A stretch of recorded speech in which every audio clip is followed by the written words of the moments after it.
ব্যাস, আজকের মতো সব কাজ গুছিয়ে নিয়েছি।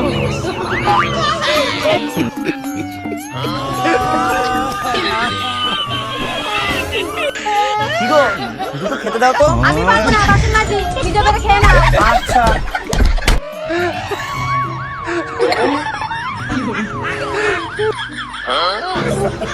বাবা, বৌমা বাজারটা রেখে আসো তো। মা, আমি তো বাসন মাজছি, আপনি দিদিকেই বলুন।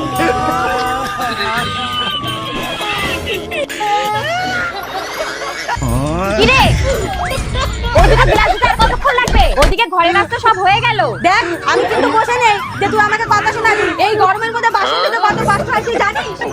দাঁড়াও মনু, কালকে তোমাকে দেখাচ্ছি।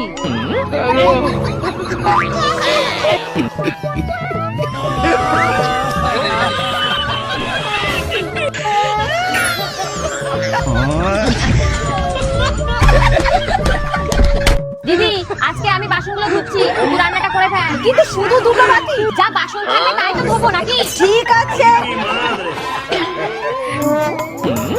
বৌমা, এক কাপ চা দাও তো। মা, আমি বাসন মাজছি, আপনি ছোট বৌমাকে বলুন। এই নিন। এতগুলো কাপ কেন? একটা কাপে একবারে চুমুক দেবেন, আর খাওয়া হয়ে গেলে দিদিকে দিয়ে দেবেন, একবারে ধুয়ে দেবেন।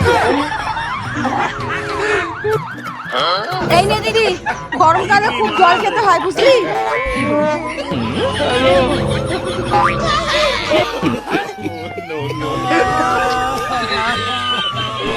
এই নে দুটো ভাত খেলাম, ধুয়ে দিস। হ্যাঁ, আমি অন্য কাজ করছি।